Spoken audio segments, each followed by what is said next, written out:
Tonight you'll hear real experiences, figures that follow people across countries, basements that answer back, red-eyed things watching you sleep. These aren't movie scripts, they happen to ordinary people. Before we start, tell me in the comments, are these true hauntings or minds cracking under something darker? Story 1. For as long as I can remember, my life has been tied to something I've never been able to explain. It wasn't just me either. It was my 3 brothers too. Growing up, we all saw the same things, experienced the same moments, and eventually gave them a name of our own. Figures. They weren't detailed, not like people you could clearly recognize. They were dark shapes, human-like in form, almost like shadows that had somehow separated themselves from the walls and decided to stand on their own.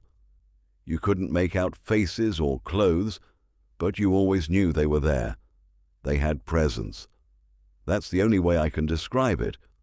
Most of the time, we would see them in the front room of our house. That room was always a little different from the rest of the house. It had this quiet, still atmosphere, like the air itself didn't move the same way. That's also where our dog usually stayed when he wasn't outside or eating. Strangely, he never reacted to the figures. Not once. That was one of the things that confused me the most. You always hear that animals can sense things humans can't, that they react to spirits or danger before we ever notice it. But our dog would just sit there calmly, staring out the window, occasionally barking at another dog walking past, like everything was completely normal. Meanwhile, we would be standing there, or frozen, staring at something we couldn't explain. We told our parents many times. At first, it felt important to tell them, like if we said it out loud, they would understand and maybe make it stop. But they never saw anything themselves, not once. To them, it sounded like imagination, like kids scaring each other. The only exception was one moment my mum experienced herself. She told us one day that she heard the old piano in the front room play by itself. Just a few notes, nothing dramatic, but enough for her to notice, enough for her to mention it. Even then, she didn't really connect it to what we were seeing, or maybe she just didn't want to. For a while, the figures were just something that existed in the background of our lives. They would appear, disappear, and we learned to live with it in a strange way. It didn't feel normal, but it became familiar. Then everything changed in 2013 when my Nana passed away. After she died, the activity didn't just increase, it became overwhelming. It felt like whatever had been quietly watching from a distance suddenly stepped closer. I started seeing the figures everywhere, not just in the front room anymore, but in other parts of the house too. It felt like there was no escape from it. At night, things got worse. I would lie in bed, trying to sleep, but it was like my mind wouldn't shut off. I started hearing whispers, soft, unclear, like someone speaking just out of reach. Not loud enough to understand, but enough to know it wasn't silence. Sometimes I would see quick flashes, like something moving just outside my vision, and more than anything, I felt watched. It's a very specific feeling. Not fear at first, but awareness, like you're not alone, even though you should be. Like something is in the room with you, standing just far enough away that you can't quite see it clearly. One night stands out more than anything else. I was lying in bed, tossing and turning, unable to fall asleep. The room felt heavy, like the air had weight to it. Eventually I opened my eyes, and that's when I saw it. There was a figure standing at the edge of my bed. But this one was different. All the others had always been dark, like shadows. This one wasn't. It was bright, a glowing white shape, almost soft in appearance, but still clearly human-like. It didn't move. It didn't make a sound. It just stood there. For a second I stared at it, trying to understand what I was seeing. My brain couldn't process it. It didn't fit into anything that made sense. Then the fear hit me. I shut my eyes immediately and didn't open them again for the rest of the night. I just lay there, completely still, hoping that if I didn't move, it would go away. I didn't check. I didn't want to know if it was still there. That moment stayed with me. Even now I can picture it clearly. And you might think that something like this would be tied to a place, that whatever was happening would stay in that house, that there would be some kind of boundary, but that wasn't the case, because it didn't stop when we left. At one point, my family and I traveled to New Zealand. It was supposed to be a normal trip, something completely unrelated to everything that had been happening at home. For a while, it felt that way. Then we went on a rafting trip through a cave. It was beautiful, quiet, almost peaceful. I remember being distracted by how the cave looked, the way the light reflected off the water. For a moment, everything felt normal again. And then I felt it. A hand ran through my hair, not lightly, not like a brush against something. It was deliberate, slow, the kind of touch where you can feel fingers moving. I immediately turned to my mum, who was sitting right next to me in the raft, and told her to stop. I thought it had to be her. That was the only logical explanation. But she looked at me confused and said she hadn't touched me. That's when everything dropped in my stomach. It couldn't have been my dad. He was on the other side. It couldn't have been my brothers. They wouldn't do something like that. And even if they did, the angle didn't make sense. And more than that, it didn't feel like them. It felt like an adult hand. That realization hit harder than anything I'd experienced before, because it meant that whatever this was, it wasn't tied to the house. It wasn't tied to a single place. It was with me. After that, things slowly started to fade. The figures appeared less often. The whispers stopped. The feeling of being watched slowly disappeared, like something pulling back into the distance again. There wasn't a clear moment where it all ended. It just gradually became quieter until one day it was gone. It's been a couple of years now since those experiences stopped. Life feels normal again, at least on the surface, but every now and then I think back to it, the figures, the glowing shape at the end of my bed, the hand in the cave, and even now it gives me chills, not just because it was scary, but because I still don't have an explanation. It wasn't just me. My brothers saw them too. We experienced it together, in the same place at the same time. That's the part that makes it impossible to just dismiss. Maybe there is a logical explanation. Maybe there isn't. All I know is that for a part of my life, something was there, or watching, moving, following, and whatever it was, it felt real. Story 2. When I was in high school, I had the basement bedroom all to myself. It was the first time in my life I didn't have to share a room with any of my siblings, and at first I loved it. The house itself wasn't that old, maybe around 40 years, but it always felt older to me. My grandparents had lived there before us, and something about the place carried that weight, like it had a history that never really left. My room was large and a little strange in its layout. There were 4 doors.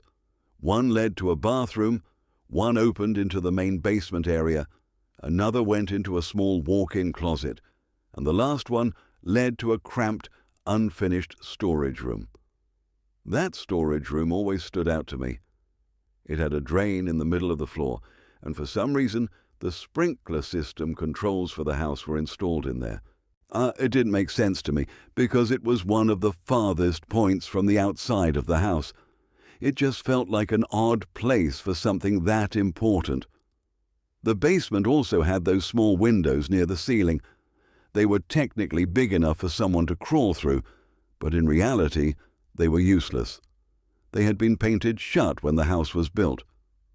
Outside, they sat in little wells below ground level, covered with plastic domes. They let in a bit of light during the day, but at night they turned into dark, silent rectangles that made the room feel even more closed in. That first year of high school was already a lot for me. I had been homeschooled until 7th grade. Then we moved after 8th grade, so everything felt new and unfamiliar. I struggled with social anxiety, and at the time I just assumed all the strange feelings I had were because I was awkward and trying to adjust. On top of that, I dealt with depression throughout high school. To cope, I kept myself constantly busy. I joined sports teams, clubs, and even got involved in plays and musicals. There were days when I would leave the house at 4:30 in the morning for wrestling practice and not come back until 10 at night after rehearsals. I was exhausted most of the time, the kind of tired where you expect to fall asleep instantly and stay asleep until morning. But that's not what started happening. At first, I would just wake up randomly during the night, nothing too unusual. Sometimes it was because of a bad dream. Sometimes it was the loud pipes from the upstairs bathroom right above my bed. I didn't think much of it. Then one night, about a month before the school year ended, I woke up suddenly. There was no dream, no noise, just pure panic. My heart was racing, my chest felt tight, and I couldn't figure out why. It took a while to calm myself down, but eventually I fell back asleep. In the morning, I convinced myself it must have been a nightmare I just couldn't remember. For about a week, everything was normal again. Then it happened again. This time, I knew I hadn't been dreaming. I woke up in the same state, terrified, breathing hard, sweating. I looked over at my alarm clock, 3:23 a.m. I remember lying there afterward, staring at the wall, trying to understand what was happening to me. Over the next few weeks, it became a pattern. I would wake up every few nights. Or sometimes it was that same overwhelming fear, like something had pulled me out of sleep. Other times it was slower, like I had been half awake for a while without realizing it. But every time I woke up scared, I would look at the clock. 3:23 a.m. It didn't matter what day it was. It didn't matter what I had done before going to sleep. If I woke up in fear, it was always that exact time. School ended, and it kept happening. A few nights a week, I would wake up at 3:23. Eventually, I stopped questioning it. I didn't tell my parents. I just dealt with it. It became something I expected rather than something that surprised me. At that point, it didn't seem that bad. Not until the night everything changed. It was early in my second year of high school. I had figured out that I slept better when I wasn't in my own room, so I spent a lot of nights at friends' houses. There was one night in December when I planned to stay over at my best friend's place. We had been hanging out at my house, getting ready for the usual, video games, staying up way too late, and drinking more soda than we should. But my dad got angry about something small and decided we weren't going anymore. He drove my friend home himself. I sat in the back seat, frustrated and upset, staring out the window. Then, out of nowhere, I had this intense urge to open the car door and jump out. It didn't feel like a passing thought. It felt real, like something pulling at me. It scared me immediately because I had never felt anything like that before, not even during my worst moments with depression. I forced myself to look away from the window and toward the front of the car. That's when I saw it. In the rearview mirror, I could see my own reflection. But behind me, just inches away, there was another face. It was dark, almost blending into the shadows, but it was there, watching. I spun around, ready to react, but there was nothing in the back seat. I didn't say anything. I just sat there, shaken, checking over my shoulder the rest of the drive. When we got home, I went straight to bed, hoping sleep would reset everything. But then I woke up again. 3:23 a.m. I tried to calm myself down like I always did, telling myself it was nothing. I turned onto my side, facing the wall, and focused on breathing. That's when I noticed how quiet it was. Not normal quiet. Too quiet. The kind of silence that feels wrong. I listened carefully, trying to pick up any sound. At first, all I could hear was my own heartbeat. But then, something else. Footsteps. Soft, slow, moving across the carpet, getting closer to my bed. I wanted to turn around. I wanted to face whatever was there. But I couldn't move. My body felt locked in place. The footsteps came closer. I shut my eyes and started whispering a prayer, the only thing I could think to do. Then suddenly, everything stopped. The footsteps were gone. The silence returned. After a few moments, I managed to move again. Slowly, I rolled over. The room was empty, but something still felt wrong. There was a shadow near the window. I looked closer, and my heart dropped. Outside the window, in that small well beneath the ground, was the same face I had seen in the car. It was staring directly at me. Even though the light behind it should have made it impossible to see clearly, I could make out its features. The eyes looked empty, and the smile was the worst part. It didn't feel human. I pulled the covers up to my face, leaving just enough space to see. We just stared at each other. I don't know how long it lasted. It felt like forever. Then I blinked, and it was gone. I didn't sleep after that. I just lay there, watching the window until morning. When the sun came up, I went outside to check. The snow around the window was untouched, no footprints. The plastic dome hadn't been moved. Nothing. That was the moment I finally told my parents everything. They didn't believe me. They said it was just nightmares, that I was overthinking things. They told me the dog or the security system would have alerted us if anything real had happened. But it didn't feel like a dream. None of it did. Even now, years later, I still wake up in the middle of the night sometimes for no clear reason. I don't check the time anymore, but deep down, I feel like I already know what it would say if I did. 3:23 a.m. Story 3. The night before had been a late one, but that was pretty normal for me back then. I had a habit of staying up way too long, either playing guitar, getting lost in video games, or doing something equally pointless like sitting in a fast food drive-thru at 2 in the morning just because I wasn't ready to go to sleep yet. It wasn't unusual for me to completely mess up my sleep schedule and then rely on alarms to pull me back into reality. I had set an alarm for 9 in the morning because I knew how I was. Without it, I could easily sleep half a day or more without even realizing it. I had done it before, so the alarm wasn't optional. It was necessary.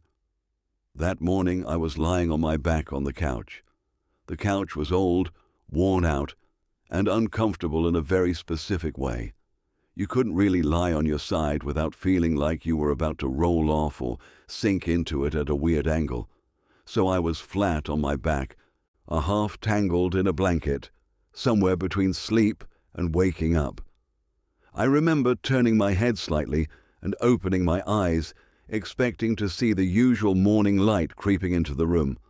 Instead, everything was wrong.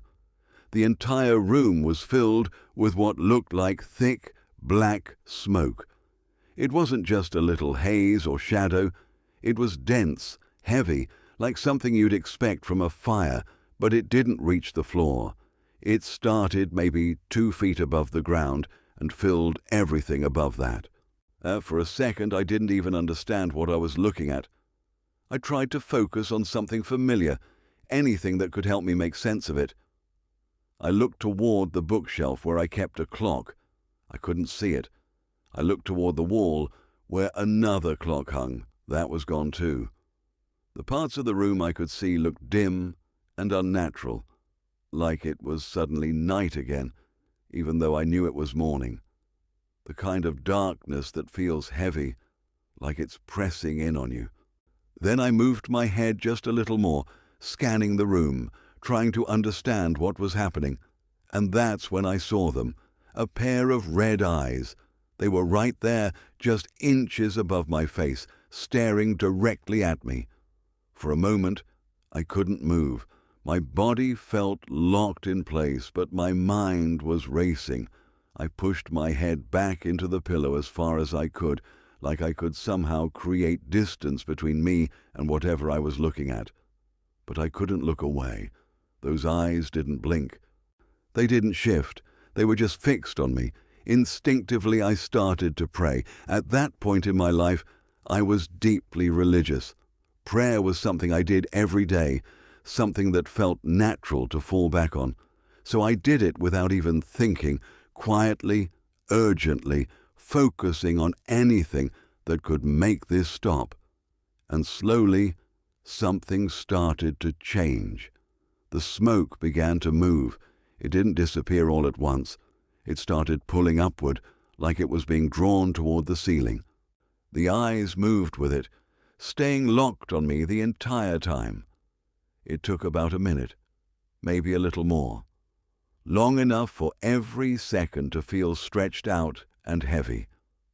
As the smoke rose, the edges of the room started to come back into view.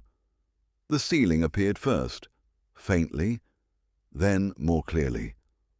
The black mass shrank into a smaller and smaller shape, like a circle closing in on itself. The eyes never left me.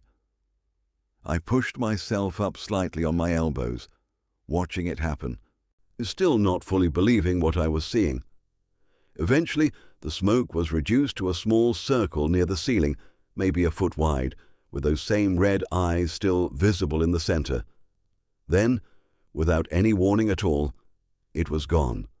Just gone. At that exact moment, the room snapped back to normal. Bright sunlight flooded in through the window so suddenly that it almost hurt my eyes. It was like someone had flipped a switch. 1 second, darkness and smoke. The next, a normal morning. And I just sat there, trying to process it. It hadn't felt like a dream. It hadn't felt like sleep paralysis. I could move. I could think. I had been fully aware the entire time. Even now, I don't have a real explanation for what I saw. Sometime after that, I went on a mission trip to Kenya. It was the only one I ever took, and I remember being both excited and a little nervous about it. Before the trip, though, I had a dream that stuck with me in a way most dreams don't. In the dream, my team and I were on a large ship in the middle of the ocean. It felt like a military vessel, something solid and massive, surrounded by dark water and storm clouds. At some point, we were all gathered together, praying. During that, someone said they felt like something was going to happen, that something was coming for me specifically. In the dream, we finished praying and everyone went their separate ways. Some went below deck, others stayed busy with whatever they were doing. I went outside. There was a storm building, and even in a dream, that kind of thing draws your attention. The sky was dark, the wind was strong, and the ocean looked restless. That's when I saw him, a man standing there, waiting. I knew immediately that something was wrong. There was no confusion, no hesitation. I knew exactly what I was looking at. He started talking to me. At first, it sounded like a normal conversation, but the more he spoke, the more it twisted. He talked about religion, or about belief, about why I should leave everything behind. He tried to convince me to step away from my team, to leave what I believed and go with him instead. The entire time, I refused. No matter what he said, no matter how he framed it, I wouldn't agree. Eventually, the tone changed. It became clear that whatever this was, it wasn't getting what it wanted. The last thing I remember clearly from the dream is him saying something along the lines of the conversation being pointless. And then everything shifted. The human appearance dropped away like it was never real to begin with. What was left wasn't something I can easily describe. It was overwhelming, aggressive, and it ended with me being attacked. I stayed in the dream until the very end, until it was over. When I woke up, it stuck with me. Not like a normal nightmare that fades after a few hours, but something heavier, something that lingered. Then, during the trip in Kenya, something happened that made that dream come back in a way I didn't expect. We were in a place not far from Nairobi, working with a local church. One day, our group split into smaller teams to go out into the community and talk to people, pray with them, and help where we could. I was with 3 others when a man approached us and asked for prayer. The moment I saw him, something felt wrong. It wasn't just recognition. It was deeper than that. There was a feeling that hit me immediately, something I couldn't ignore. We started talking, and the conversation began to follow the exact same pattern as the dream. Same topics, same direction. At some point, I paused and told the people with me, quickly explaining the dream and what I felt was happening. I asked them to start praying, and then we continued. The conversation went on for a long time, much longer than I expected. It felt intense, focused, like everything around us had faded into the background. Eventually, just like in the dream, it ended. The man's expression changed. Whatever intensity had been there was gone. He looked different, calmer, confused even. He asked us to pray for him, urgently. So we did. After that, we invited him to come to the church we were working with, but we never saw him again. On the way back, something else happened. I started to feel off. At first, it was small, a tightness in my chest, a strange discomfort, but it kept getting worse. By the time we reached the church, I could barely stand. Breathing was difficult, my vision felt off, and there was a deep, sharp pain that didn't make sense. I made it inside and then collapsed. The people with me immediately started praying, and others came to help. It went on for a while, longer than I can clearly remember. Then, just as suddenly as it had started, it stopped. Everything lifted at once. After that, strange things started happening to others in the group too. Nightmares, physical symptoms, things that didn't have clear explanations. It affected multiple people, not just me. Eventually, after a few days, it all stopped. Things went back to normal. Even now, I don't fully understand what happened during that trip. It's one of those experiences that doesn't fit neatly into any explanation. Years later, I had a very different kind of experience, but one that stuck with me just as much. I have 4 kids now, with another on the way, and at the time my oldest 2 were still very young, and I had been wanting to show them some classic movies, but I wasn't sure how they would handle anything even slightly scary. So one weekend, I decided to test it. I asked them what they thought about scary things. Monsters, strange creatures, that kind of stuff. They both said they weren't scared. I didn't fully believe them, so I started small. I showed them a few creepy images, nothing too intense, just enough to see their reaction. Nothing. They didn't flinch. So I stepped it up. I showed them something a bit more unsettling, something I expected would at least get a reaction. Still nothing. They were completely unfazed. At that point, I decided to push it further, probably more than I should have. I found a short horror video online and played it for them, stopping it a few times to check if they wanted to continue. They did. They watched the whole thing without reacting. I was honestly surprised, so I tried one last thing. I showed them a classic jump scare video. That did it. Both of them immediately broke down crying. It was like everything they hadn't reacted to before suddenly caught up with them all at once. They were scared, really scared, and it lasted for hours. They didn't want to be alone, didn't want the lights off, and kept waking up through the night. At some point during the night, I woke up to one of them screaming. I rushed into the room and found my younger one sitting up in bed, shaking, crying, completely panicked. I picked him up and tried to calm him down. He kept looking around the room like he was searching for something or avoiding something.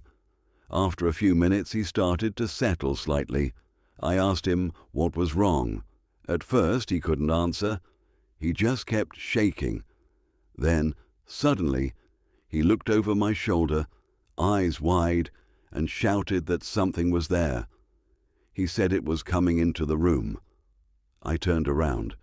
There was nothing there. But the fear in his voice, the way he reacted, and the way he tried to get away, it didn't feel like imagination in that moment. It took a long time to calm him down after that. And I'll be honest, I didn't sleep much for the rest of that night either. Looking back on all of these experiences, I still don't have clear answers. Each one felt real in its own way, different but equally hard to explain. Some things you can reason through, others just stay with you. Story 4. I was around 16 years old back in 2005, and at that time my lifestyle was, honestly, not the healthiest. I had a habit of staying up way too late almost every night. Most nights were a mix of playing guitar, getting lost in video games for hours, or randomly deciding at 2 a.m. that I needed food and sitting in a McDonald's drive-thru just so I could come back home and keep playing even more games. Sleep was never a priority for me unless I absolutely had to wake up for something important. That night was no different. I stayed up late, way past when I should have, and eventually crashed on the couch instead of my bed. The couch was old, worn out, and honestly uncomfortable. It didn't support sleeping on your side, so I had no choice but to lie flat on my back. Before falling asleep, I set an alarm for 9 a.m. because I knew myself well. I was a very heavy sleeper. Without an alarm, I could easily sleep for ridiculous amounts of time. I had done it before, close to 20 hours straight. Well, when I finally woke up, the first thing I noticed felt completely wrong. I turned my head slightly toward where my clock should have been. I opened my eyes slowly, expecting to see the usual morning light filtering into the room. But instead, everything was dark. Not just dim, dark in a strange, unnatural way. The entire room was filled with thick, black smoke. But what made it even stranger was that the smoke didn't reach the floor. It started about 2 feet above the ground and filled everything above that level. It was like I was lying in some kind of clear space beneath a ceiling of smoke. I couldn't see the clock on my bookshelf. I couldn't see the one on the wall either. Everything that should have been visible was hidden behind that darkness. Even the parts of the room I could see looked wrong. They weren't normal. They looked dim and shadowy, like nighttime, even though I knew it was morning. This was the last apartment before the countryside, so it was usually quiet and peaceful, but this didn't feel peaceful at all. Then I turned my head slightly more, and that's when I saw them, a pair of red eyes. They were right there, just inches above my face. I froze instantly. My entire body went cold, but at the same time, I felt this rush of fear hit me so hard it almost hurt. I pushed my head back into the pillow as far as I could, like I was trying to create distance without actually moving my body, but I couldn't look away. Those eyes were locked onto me. I don't know why, but in that moment I started praying. I used to be very serious about my faith back then, praying regularly, reading, even using my guitar during worship late at night. So it was almost automatic.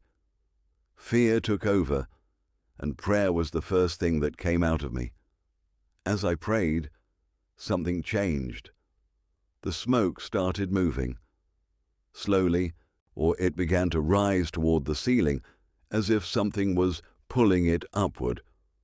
The red eyes stayed in place at first, still staring at me, but then they started moving too, following the smoke. This went on for about a minute, maybe a little more, but it felt much longer. The smoke kept rising, gathering into a smaller and smaller area near the ceiling. The edges of the room slowly became visible again.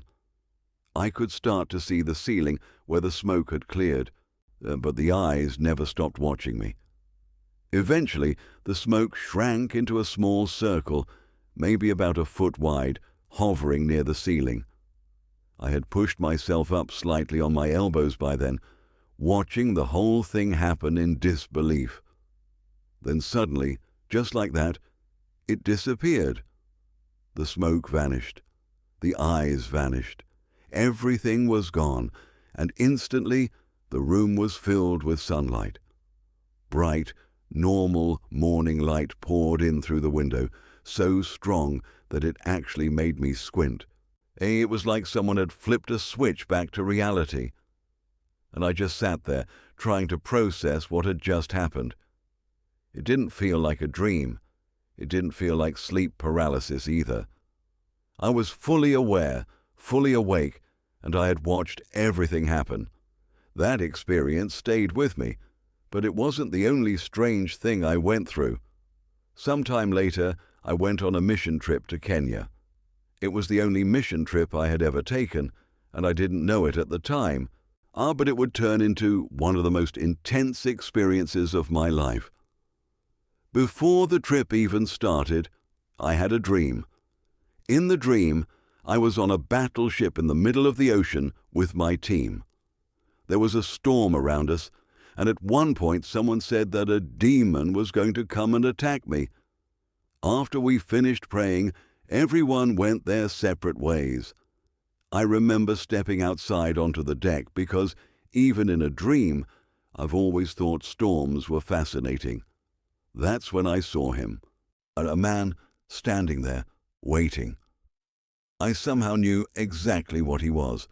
The conversation that followed felt real. He talked about religion, about Christianity, about why I should leave my team and go with him instead. He tried to convince me, to pull me away, but I refused. No matter what he said, I didn't agree. Eventually, he seemed to give up. He said the conversation was pointless. And then, something horrifying happened. He shed his human form. It was like watching something peel away, revealing something far worse underneath. He turned into something made of teeth, something unnatural, and then he attacked me. He ate me alive, and I had to feel it. I had to stay in that dream until it ended. When I woke up, it stuck with me in a way I couldn't explain. Then, during the actual trip in Kenya, something happened that made that dream feel a lot less like just a dream. We were working in a place called Ongata Rongai, not far from Nairobi. Our group had split into smaller teams to go out and help people, pray with them, and connect with the community. I was with 3 other team members when a man approached us. The moment I saw him, my stomach dropped. It was the same man from my dream. Everything about him matched, but what stood out the most were his eyes. They were wrong. They had no visible pupils, no normal detail, just this strange, steel-like color, almost like metal, not like blindness, something else entirely.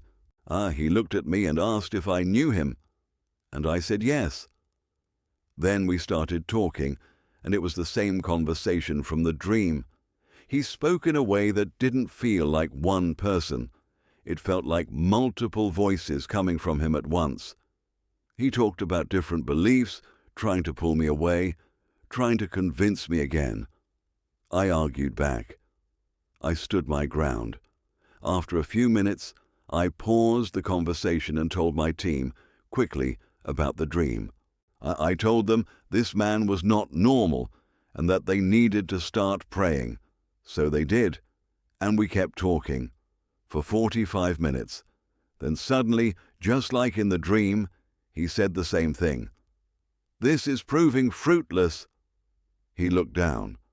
When he looked back up, his eyes were normal, completely normal, brown, with black pupils. Then he collapsed onto me.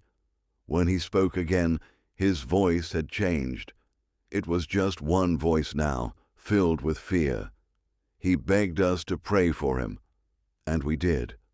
We told him where our church was and invited him to come, but we never saw him again after that. But things didn't end there. As we walked back to the church, I started feeling something strange in my body. At first it was subtle, a tightness in my throat, a discomfort in my stomach, but it got worse quickly. By the time we had walked a short distance, maybe a quarter of a mile, I could barely breathe. My vision started fading. It felt like something was clawing inside my stomach. I told my team what was happening, and we agreed to pray as soon as we got back. But I barely made it inside. The moment I crossed the threshold, I collapsed. They rushed to help me. They brought the pastor. They used anointing oil. They prayed over me for hours, and then, just like that, it stopped. Everything lifted instantly. After that, things got even stranger. Other members of the team started experiencing nightmares and physical symptoms they had never had before. It felt like something had affected all of us. Eventually, we fasted and prayed together for a few days. And just like before, everything suddenly lifted again. Things went back to normal, but the experiences didn't leave me. Even later in life, something happened that reminded me how strange fear can be, especially in children. I have 4 kids now, with a 5th on the way. My oldest is still very young, and I wanted to introduce them to some classic movies, but I was warned that scary things might affect them. So, one weekend, I decided to test that. I talked to them about scary stuff and asked what they could handle. They were confident, almost too confident. They said monsters and aliens wouldn't scare them.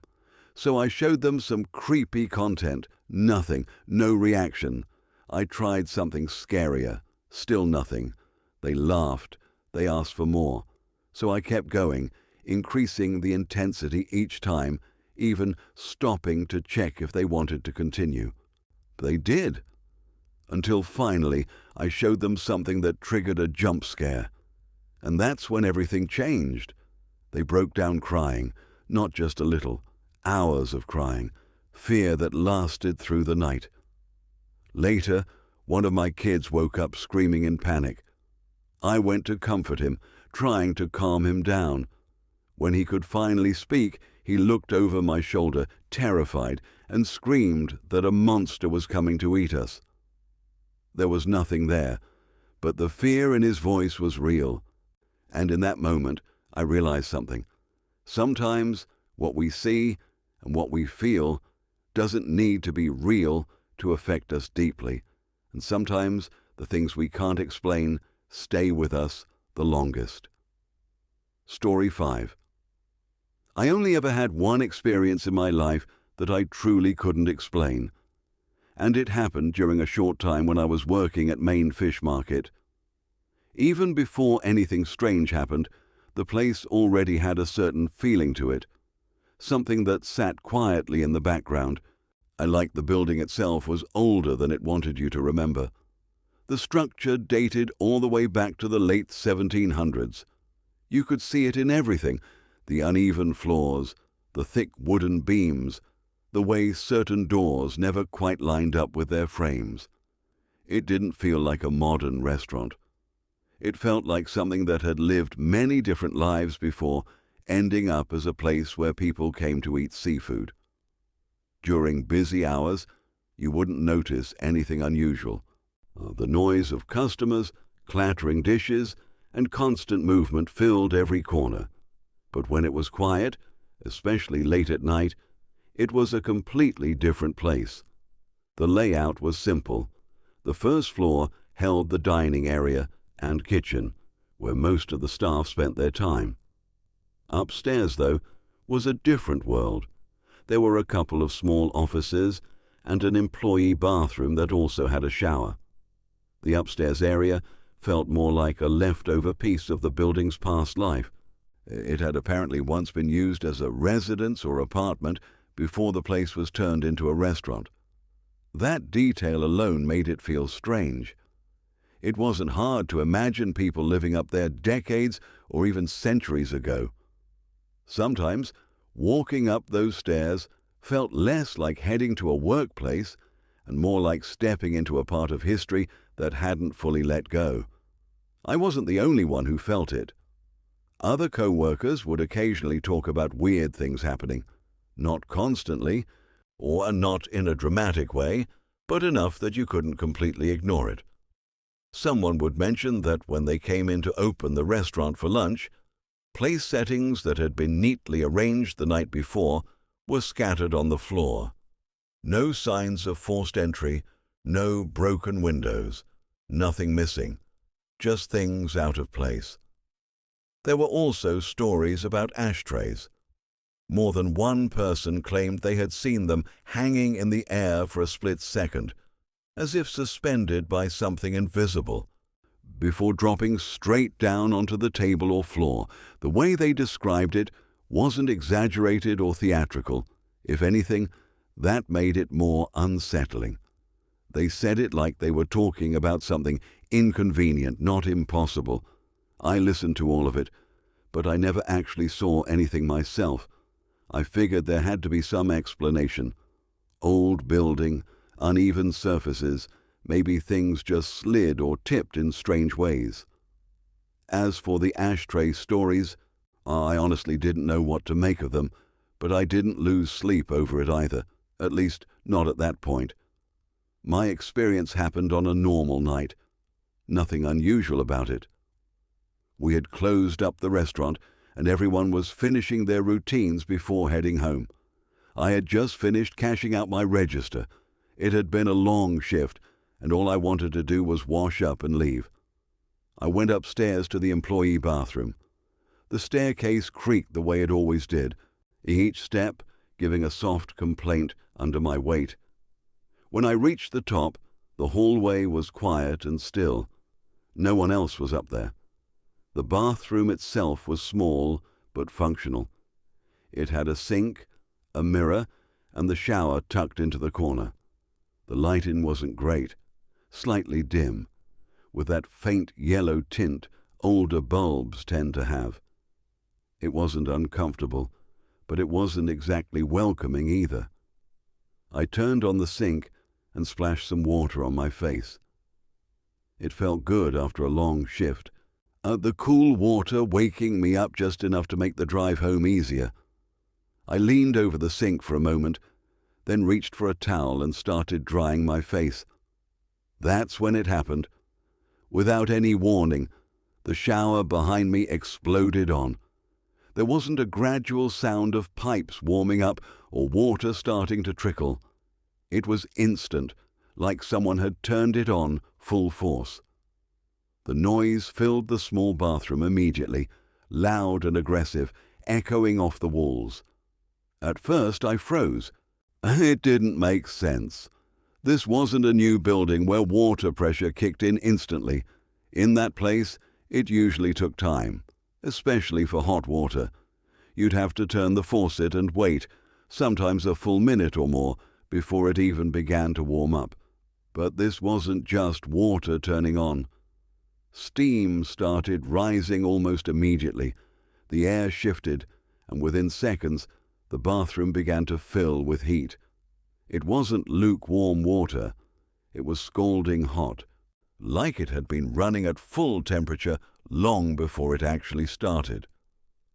I slowly lowered the towel from my face. For a moment, I just stood there, staring at the mirror, trying to process what I was hearing and feeling. My brain was searching for something logical, anything that could explain it. Maybe someone else had come upstairs. Maybe there was a plumbing issue. But deep down, I already knew something wasn't right. I turned around. The shower was blasting hot water, a steam curling upward in thick waves. The sound of it hitting the floor of the tub was constant, almost overwhelming in the small space. I took a cautious step forward, then another. Every instinct in me was telling me to leave, but I couldn't just walk away from a running shower in an empty building. It didn't make sense to ignore it. So I moved closer, slowly, watching the faucet. That's when I noticed something that made everything worse. The handle wasn't turned. It was in the off position, completely still. There was no movement, no sign that anyone had touched it, and yet the water was pouring out at full force, as hot as it could possibly get. I felt a chill run through me, completely opposite to the heat filling the room. My hand lifted almost without me thinking, reaching toward the faucet. I just wanted to shut it off, to stop the noise, to bring things back to normal. I got closer. The steam was thicker now, making the air feel heavy. My eyes stayed locked on the handle, trying to make sense of what I was seeing. I was less than a foot away, and then the water shut off. Instantly. No turning of the handle, no gradual slowing. It just stopped, like someone had flipped a switch. The sudden silence hit even harder than the noise had. The bathroom went completely still. The only thing left was the lingering heat and the faint sound of water dripping from the shower head. I stood there for a second, my hands still half raised, my mind completely blank, and there was no explanation. No footsteps, no doors opening or closing, no one else in the building, just me. And whatever had just happened, that feeling, the one I had ignored before, came rushing in all at once. It wasn't just unease anymore. It was something heavier, something that told me very clearly that I shouldn't be there. I didn't wait. I didn't check anything else. I didn't try to convince myself it was nothing. I turned around and left the bathroom immediately, and the hallway felt colder than before, even though the heat from the shower still clung to me. I moved quickly toward the stairs, not quite running, but not taking my time either. Every creak of the floorboards sounded louder now. Every shadow seemed deeper. I went down the stairs faster than I had ever gone before, my focus locked on getting out of that building as quickly as possible. When I reached the first floor, I grabbed my things without hesitation. I didn't stop to explain anything to anyone. I didn't even look back toward the stairs. I just left. Stepping outside felt like breaking through something invisible. The air was cooler, fresher, and most importantly, normal. I got to my car, got in, and locked the doors immediately. For a moment, I just sat there, staring at the building. From the outside, it looked exactly the same as it always had. Quiet. Still. Nothing unusual. But I knew what had just happened inside. And I knew there was no easy explanation for it. Even now, I still think about that night sometimes. I've tried to come up with reasons. Old plumbing, pressure issues, something mechanical that could have caused it. But none of it fits. Not the instant hot water, not the unmoving handle, not the way it shut off on its own at the exact moment I reached for it. It was the only time in my life where something happened right in front of me that I couldn't explain away. And the strangest part is, I never experienced anything else thereafter that, just that one moment, like whatever it was, only needed me to see it once. You're still here, so something in these stories is getting under your skin. Which moment so far has felt the most real to you, and why? Tell me in the comments while you listen. And if you've ever had a night you still can't explain, write it out. I'm reading everything. Story 6. I grew up in a house that never really felt normal, even though at first glance there was nothing about it that should have made anyone uncomfortable.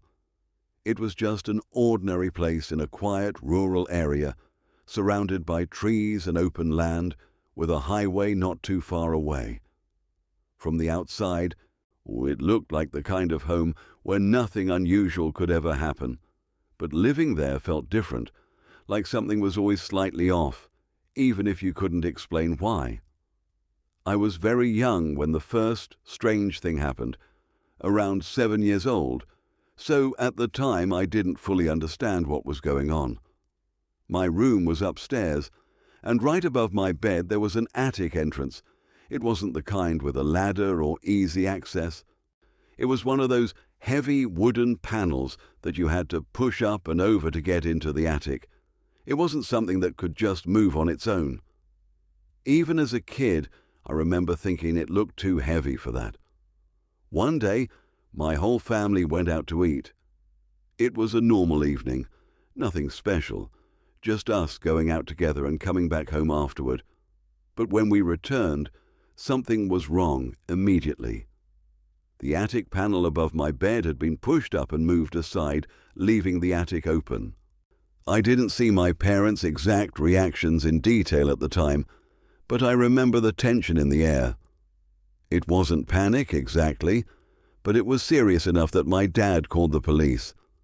They came and checked the attic. I remember being confused more than anything. I didn't know why this was such a big deal. To me, it was just something strange, but I didn't yet understand what it could mean. The police searched the attic carefully and found nothing. No person, no signs of anyone hiding, nothing that could explain how that heavy panel had been moved. What makes it worse, looking back, is that I wasn't told the full story at the time. I didn't know how serious it really was. I just went back to sleeping in that same room, directly under that attic, night after night. For years, I slept there without knowing that something like that had even happened. When I think about it now, it makes me uncomfortable in a way I can't fully describe.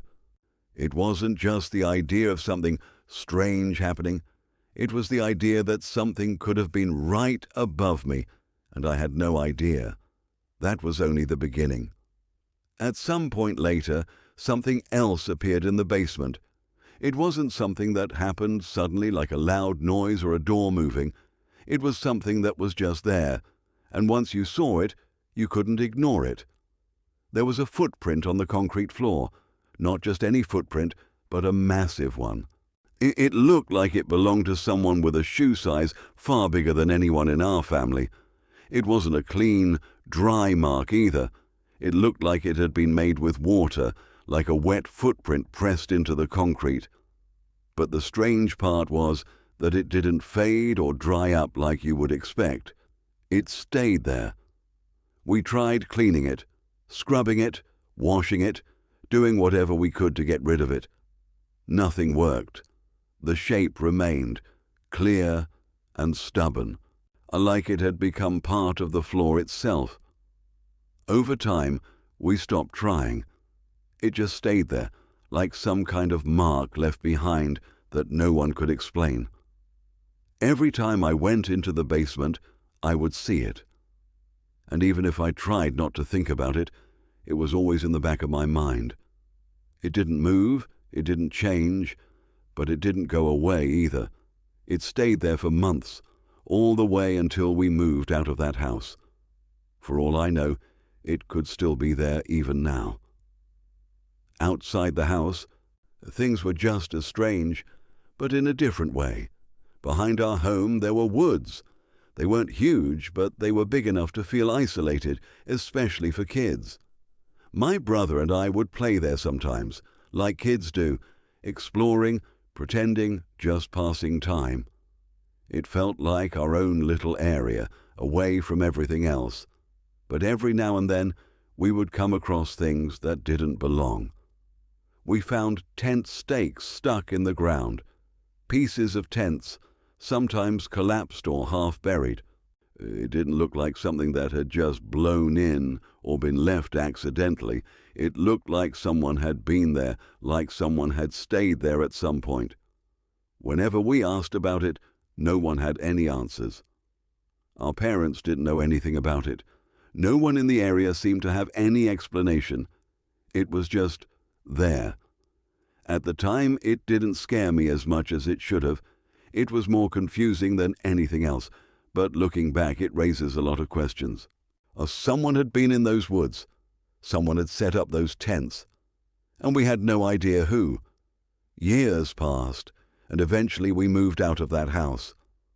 Life went on, and for a while, those memories faded into the background.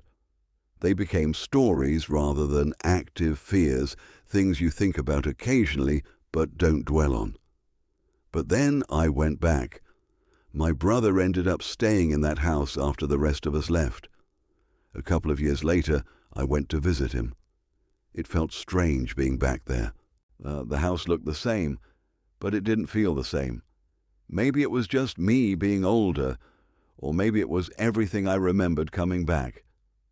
I stayed in my old room, the same room with the attic above it. That night, it was just the two of us in the house. We went to sleep upstairs, everything quiet and normal. For a while, nothing happened. It felt like any other night. Then, sometime around 3 a.m, I woke up. I didn't know why at first. It wasn't a loud noise that jolted me awake. It was more like a subtle awareness, like something had pulled me out of sleep. I lay there for a moment, trying to figure out what felt wrong. Then I noticed it. There were sounds coming from downstairs. Not random creaks or house noises, but something more specific. It sounded like movement, and when I looked toward the stairs, I could see light coming from below. It looked like the lights were on. It even seemed like the TV might be on. My first thought was that my brother had woken up and gone downstairs. That would have been the normal explanation. But something didn't feel right. I got up and looked toward his room. His door was still closed. No light coming from inside. No movement. That was the moment when the feeling really hit. I didn't go downstairs. I didn't try to check what it was. Fear took over completely. Instead of confronting whatever was there, I turned around, went back to my room, grabbed a baseball bat, and got into bed. I stayed there, awake, listening, waiting, expecting something to happen. But nothing did. Eventually the sound stopped. The light was gone. Everything went quiet again. I didn't sleep much after that. In the morning, I asked my brother about it. I expected him to say he had gone downstairs, that there was some simple explanation for what I saw, but he said no. He hadn't gotten up. He hadn't gone downstairs, and when we checked, everything was off. No lights, no TV, nothing out of place. That was the last time I experienced anything in that house. Even now, I don't know what to make of it. Maybe some of it has explanations that just weren't obvious at the time. Maybe some of it was coincidence. But when you put everything together, the attic, the footprint, the woods, the night I went back, it's hard to ignore how strange it all was. It wasn't just one moment. It was a series of things spread out over years, each one adding another layer to the feeling that something about that house was never quite right. And the truth is, the part that stays with me the most isn't any single event. It's the fact that I still don't know what any of it really was. Story 7. When I was very young, somewhere between 4 and 6 years old, I lived with my grandparents. They had been raising me since I was about 2, so their house was the only home I really knew at that age. It was a quiet place, simple and familiar, the kind of house where every room felt close to the next. Back then, my world was small, and most nights followed the same routine. Dinner, a bit of TV, then bedtime. My bedroom was right next to the living room. The wall my bed was pushed up against was the same wall where my grandmother kept her favorite chair on the other side. It was one of those old rocker recliners, the kind with springs inside that would creak when someone leaned back or rocked in it. She spent a lot of time there during the day, watching TV or just relaxing, so I was used to the sound it made. It was a normal, everyday noise, something I never thought twice about. At night, things were supposed to be quiet. After my grandparents went to bed, the house would settle into silence. No TV, no talking, no movement, just the stillness that comes late at night when everything feels calm and safe. At least, that's how it should have been. But for a long time, it wasn't. Almost every night, after everyone had gone to sleep and the house had gone quiet, I would hear it. At first, it would start softly, a faint creak, like the sound of weight shifting onto the chair. Then another creak, a little louder this time. And then the slow, steady rhythm of the chair rocking back and forth. It sounded exactly like someone sitting in it, not just sitting, but settling in, like they had just taken their place and were getting comfortable.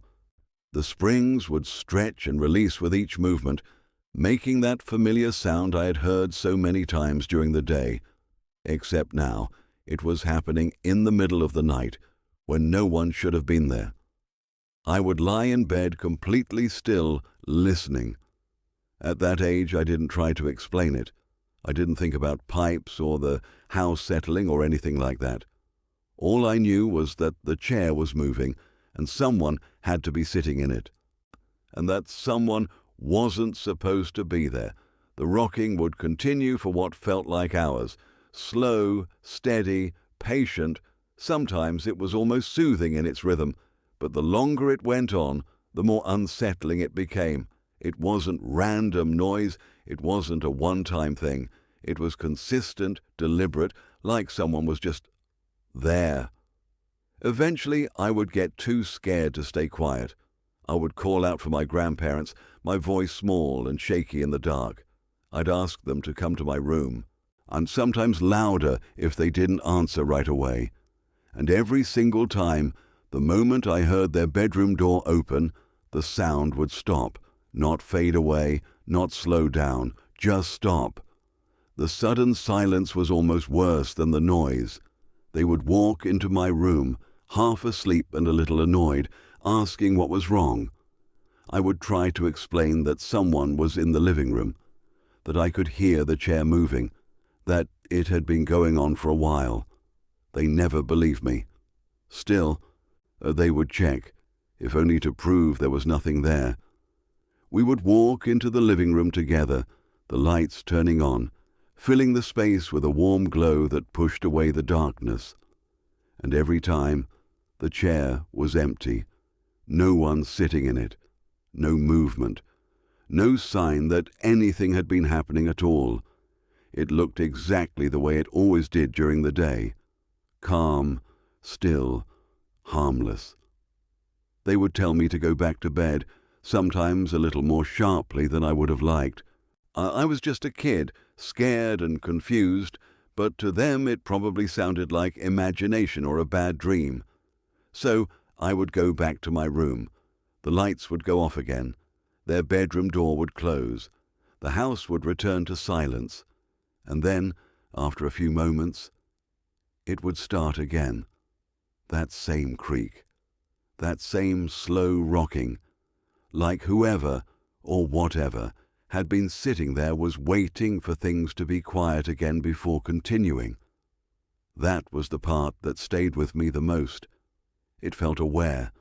Night after night, it became a routine. I would lie in bed, gripping my sheets tightly, staring at the doorway. My eyes would stay locked on that dark opening, expecting something to appear at any moment, because sometimes the rocking would pause, not stop completely, just pause for a minute or two. Long enough to make my heart race, long enough for my imagination to take over. In those quiet gaps, I would wonder if whatever had been sitting in the chair had stood up, and if it was about to walk into my room. Those were the moments that scared me the most. Not the sound itself, but the silence that came between it. The feeling that something might be moving closer, even though I couldn't see it. Eventually, I got tired of just lying there, scared and waiting. One night, I decided I was going to check for myself. I don't remember exactly what gave me the courage, but I remember how it felt. My heart was pounding, my hands were shaking, but I got out of bed anyway. Step by step, I made my way toward the door, every creak of the floor beneath my feet making me hesitate. The sound of the rocking chair was still going as I got closer. Slow, steady. I reached the doorway and stood there for a second, just listening. The living room was dark, shadows stretching across the furniture. I could barely make anything out, but I knew exactly where the chair was. And then I stepped through the doorway. The moment I did, the sound stopped. Just like it always did when my grandparents came in. I stood there, frozen, staring at the chair. Nothing. No movement, no person, no explanation, just silence. I didn't go any further into the room. I didn't need to. I had seen enough, or maybe not seen anything at all, which somehow made it worse. After that, I started doing something different. Instead of staying in my room, I would go sleep in the living room. I would lie on the floor where I could see the chair clearly, keeping my eyes on it as long as I could stay awake. It was my way of trying to catch whatever was happening, to prove to myself that it was real, but nothing ever happened when I was out there. The chair stayed still. The room stayed quiet. It was like whatever had been there only came when I was in my bed, on the other side of that wall. This went on for months. Not just a few nights, not just once in a while, but over and over again. Long enough that it became part of my life at that age. Something I expected rather than something surprising, and then, just as suddenly as it had started, it stopped. No final night, no explanation, no clear ending. One night, it just didn't happen, and then it didn't happen again. Life went on, and I grew older. Over time, the memory faded into the background, like a strange story from childhood that didn't quite fit with the rest of my life. I didn't think about it much anymore, but every now and then I remember it. The sound of that chair, rocking slowly in the dark, and the feeling that I was never alone, even when the house was completely silent. Story 8. Around 8 to 10 years ago, my family moved into a small house in Beech Grove, Indiana. At first, it didn't seem like anything special. It was just a typical 2-story home with a basement, the kind of place you'd expect a normal family to settle into without much thought. But looking back, there was always something about that house that felt a little off. Even if I couldn't explain it at the time, the basement was where me and my 2 siblings spent most of our time. It had been turned into a playroom for us, and we treated it like our own little world away from the rest of the house. But the layout of the basement was strange. It wasn't one open space. Instead, it was shaped kind of like a horseshoe with a divider wall running across it. On one side, there was the play area where we kept our toys, games, and whatever else we used to keep ourselves busy. On the other side, separated by that thin wall, was the storage area. That part of the basement was completely different. Even as a kid, I remember thinking it looked like something straight out of a horror movie. It was darker than the rest of the basement, even when the light was on. There was only a single bulb hanging from the ceiling, with one of those pull strings dangling down. The walls looked old and worn, like they hadn't been properly taken care of in years. The air felt heavier back there, like it didn't move the same way as the rest of the house. None of us liked going into that area. Even during the day it felt uncomfortable. At night it was worse. It always gave off this feeling that you weren't supposed to be there, like you were stepping into a place that didn't belong to you.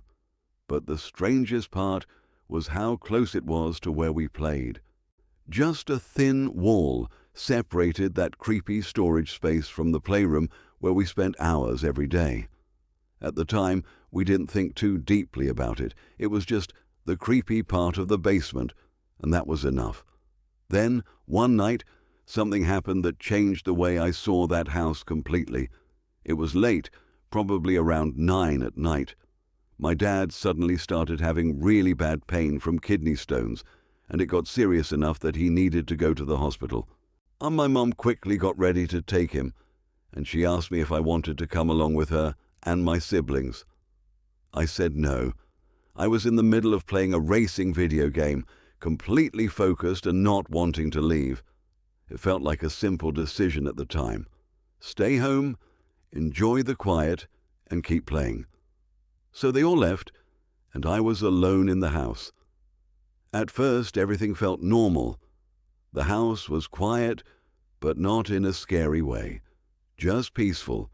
I kept playing my game, completely absorbed in it. After a while, I finished a really close race. It had been intense, the kind of race where you barely win at the last second. Without even thinking, I let out a small whistle to myself. Just a quick, casual sound, like saying, "Wow, that was close." And then I heard it. A whistle came back. It was faint, but clear enough that I couldn't ignore it. It sounded like it came from the other side of the divider wall, from the storage area. For a moment I didn't react. My brain tried to explain it away. Maybe it was just an echo. Sound can bounce in weird ways, especially in a basement like that. That had to be it. So I tested it. This time I whistled something a little more complex. Not just a simple note, but a short pattern. Almost immediately it came back. The same pattern. At that point, I froze. I remember sitting there, staring at nothing, my mind trying to catch up with what had just happened. There was no delay like an echo would have. Or it wasn't distorted. It sounded intentional, like something was copying me. I tried again, another whistle, and again it was repeated back perfectly. This went on for what felt like a long time, but was probably only around 2 minutes. Me whistling, and something on the other side of that wall whistling back, matching me every time, almost instantly, like it was right there listening. There was no way to explain it anymore. No one else was in the house. I knew that for a fact. Or I had watched my family leave. There were no pets, no open windows, nothing that could have caused it, just that thin wall, and whatever was on the other side of it. The fear hit me all at once. I didn't try to investigate. I didn't call out. I didn't even think. I just ran. I ran up the basement stairs as fast as I could, not even looking back, and went straight into the bathroom upstairs.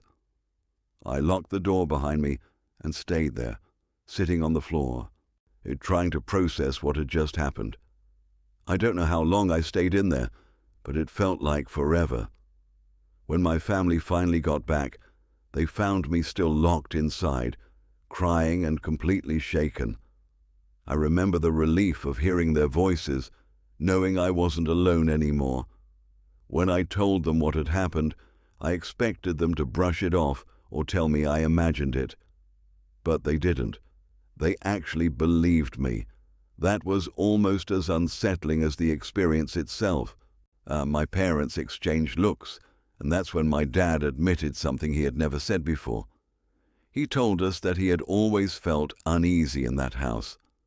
There was something about it that didn't sit right with him, but he never wanted to say anything because he didn't want to scare us kids. Hearing that made everything worse, because it meant I wasn't the only one who felt it. There wasn't really anything we could do about it that night. No explanation, no solution. Eventually, everyone just went to their rooms and tried to sleep, even though the atmosphere in the house felt completely different now. But that wasn't the end of it. Later that same night, something happened that scared my mom even more than what I had experienced. She woke up in the middle of the night to the feeling of the bed moving. At first, she thought my dad was shifting around or having trouble sleeping. But when she looked at him, she saw that his legs were moving in a strange, rhythmic way, or almost like he was rocking the bed back and forth. She asked him what he was doing, and his answer still doesn't make sense. He told her he couldn't help it, that they were rocking the bed. Confused and scared, she asked him who they were, and he said something that stuck with her. "The people around our bed, don't you see them?" She didn't see anything. There was no one there, just my dad, speaking like he was completely convinced that there were others in the room with them. That moment changed everything for her.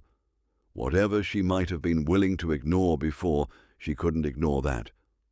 It wasn't just a strange noise or a weird feeling anymore. It was something that felt real enough to affect the people in the house. After that, the house never felt the same. Even during the day, there was this constant sense of unease, like something was always just out of sight.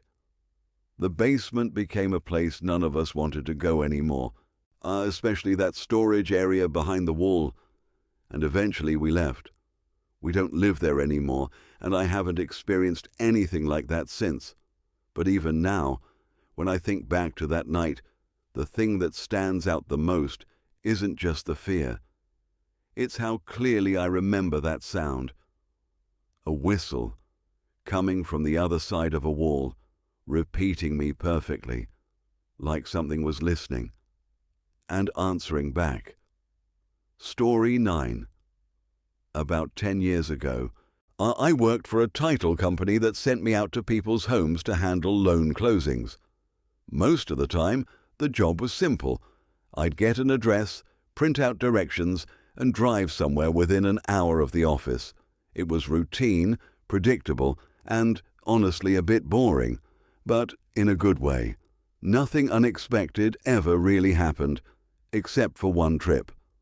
This particular closing was set somewhere in eastern Ohio, not too far from the Pennsylvania border. I remember noticing right away that the address looked off. It wasn't in a town I recognized, and the directions I printed from MapQuest were vague at best. Back then, there were no smartphones or GPS apps to fall back on. You either followed the printed directions or you figured it out as you went. Normally, that wasn't a big deal. If I got close and couldn't find the exact location, I'd just stop at a gas station or a small store and ask for help. People were usually friendly, and it only took a minute to get pointed in the right direction. But this time was different. I had been driving for a while, following the directions as best as I could, and eventually found myself in a quiet, hilly valley. It was late summer, the kind of day where the air feels warm but not heavy, and everything looks almost too peaceful. The scenery was beautiful, rolling hills, patches of trees, long stretches of empty road, but there was something strange about how empty it all felt. No gas stations, no stores, no houses close enough to knock on a door. Just road after road, winding through this isolated area. I passed through what looked like a small township more than once, trying to match the directions I had with what I was seeing. Every time I thought I might be close, something didn't line up. A turn that should have been there wasn't. A landmark mentioned in the directions didn't exist. It felt like I was circling the same area over and over again. Still, and I wasn't worried. I had plenty of time, and I figured eventually I'd either find the place or come across someone who could help. So I kept driving, making another loop through the same stretch of road, keeping an eye out for anything that looked like a place to stop. That's when I saw him. He was sitting on a rock on the side of the road. At first I almost drove past without thinking much of it, but then it hit me how odd it was. There hadn't been a single person around for miles, and suddenly here was this old man, just sitting there like he'd been placed in the scene. There were no houses nearby, no car parked along the road, nothing to suggest where he had come from or where he was going, just him. I slowed down, then pulled over. He didn't move as I approached. He just sat there calmly, like he had all the time in the world. I rolled down my window and leaned slightly toward him, asking if he could help me find a certain road. He looked at me and smiled. It wasn't a creepy smile, not at first, just calm, almost reassuring. But then he started speaking, and that's when everything felt wrong. I couldn't understand a single word he said. It wasn't English, obviously, but it also wasn't any language I recognized. It didn't sound like Spanish, German, French, or anything I'd ever heard before. The best way I can describe it is that it sounded like a stream of sounds, fluid, almost rhythmic, but completely unfamiliar. Like he was speaking in a language that didn't belong to any place I knew. He kept eye contact with me the entire time. While he spoke, he lifted a cane and pointed down the road, gesturing in a direction as if he was giving me instructions. His movements were slow and deliberate, like he was guiding me somewhere very specific. I remember nodding along, even though I had no idea what he was saying. It felt awkward not to respond, so I just said thank you, pretending I understood. He didn't react to that. He just kept smiling, as if the conversation had gone exactly the way it was supposed to. For a second, I thought about asking him to repeat himself or to try explaining in another way, but something in me didn't want to continue the interaction. I can't explain why. There was just this quiet feeling that I had already stayed there long enough, so I drove off. As I pulled away, I glanced in the rearview mirror. He was still sitting there on the rock, exactly the same as before, watching me leave. And that was it. At the time, I didn't think too much about it. It was strange, sure, but I brushed it off. Maybe he spoke some rare dialect. Maybe he wasn't used to talking to outsiders. It was unusual, but not impossible. Eventually, I reached another small town. This one actually had signs of life, cars, buildings, people. I stopped and asked for directions like I normally would, and within a few minutes, I was back on track. The rest of the drive to the house went smoothly, and I arrived a little late, but otherwise fine. The closing itself was completely normal. I sat down with the client, went over the paperwork, and we made small talk like people usually do in those situations. At some point, I casually mentioned getting lost and asked if it was common for people to have trouble finding the area. That's when I told them about the old man. I described where I had seen him, how he was sitting on a rock by himself, and how he had tried to give me directions in a language I couldn't understand. The reaction I got was not what I expected. They didn't laugh. They didn't look confused. Instead, they looked at each other. And then one of them asked me to repeat what I had said, so I did. And after a moment, they told me something that made the whole experience feel very different. They said that people in the area had talked about a man like that for years, an old figure who would sometimes be seen along the roads, especially in the more isolated parts of the valley. He was known to appear suddenly, wave at passing cars, and then disappear just as quickly. But, as far as they knew, no one had ever actually spoken to him. No one had ever stopped and had a conversation. Until me. Hearing that changed everything. What had felt like a strange but harmless encounter suddenly felt heavier, like I had stepped into something I didn't fully understand. I tried to laugh it off, but the thought stuck with me, because I remembered how isolated that road had been. I remembered how there was nowhere nearby he could have come from, and most of all, I remembered the way he spoke. Not just that I couldn't understand it, but how it didn't sound like anything real. Even now, years later, I still think about that moment sometimes. The image of him sitting there, calm and unmoving, like he had been waiting. And the strangest part, despite not understanding a single word he said, I still ended up going in the right direction. Story 10. When I was a teenager, I worked at a small, old movie theatre that proudly claimed to be the oldest running theatre in British Columbia. Whether that was actually true or just part of its charm, I never really knew, but the place definitely felt old. Not just in the way of worn carpets or faded posters, but in a deeper way, like the building had been quietly watching people come and go for decades, holding on to things it wasn't ready to let go of. The layout was simple. There was a small lobby that connected to the screening room through 2 doorways, both covered with heavy red velvet curtains. One doorway was right around the corner from the concession stand where I worked, and the other was on the far side of the lobby near the washrooms.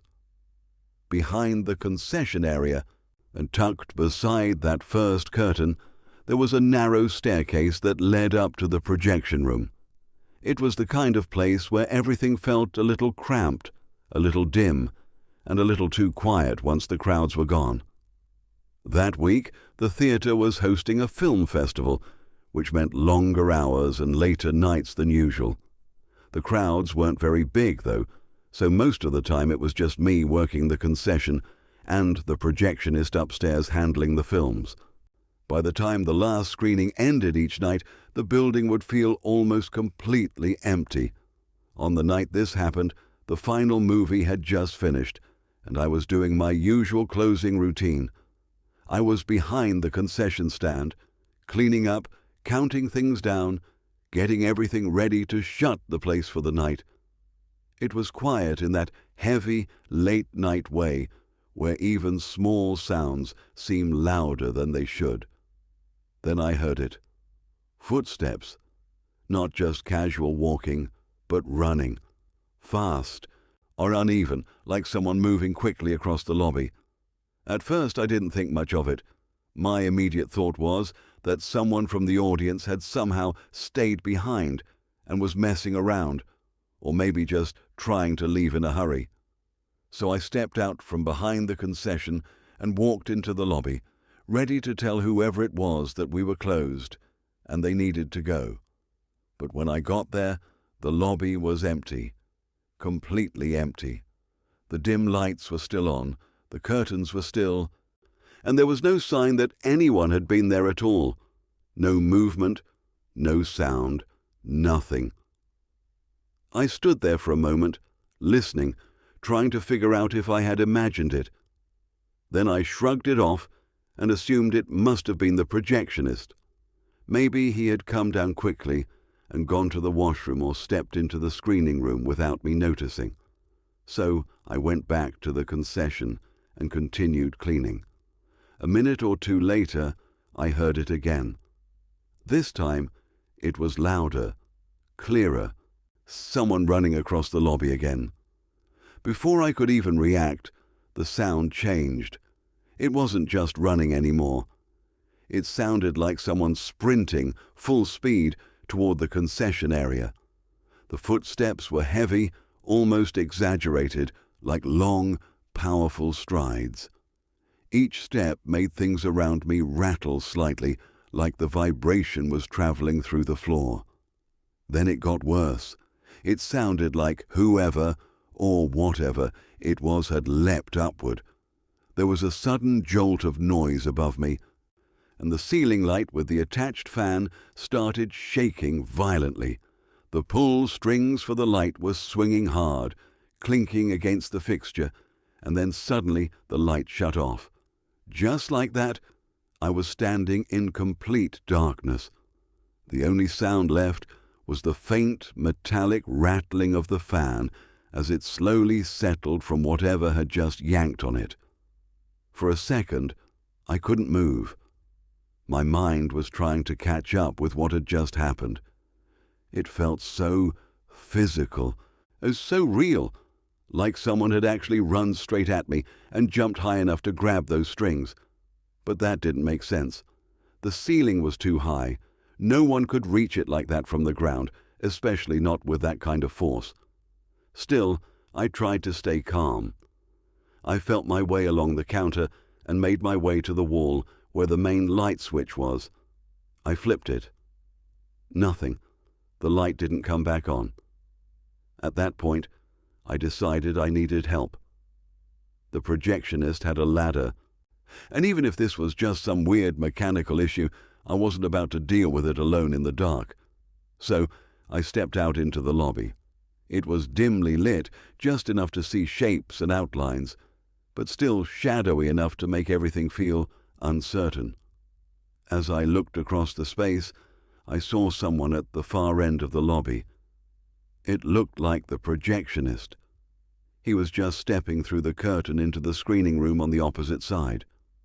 Relieved, I called out to him and started walking toward the nearest curtain, the one closest to me. I figured I'd cut through the screening room and meet him on the other side.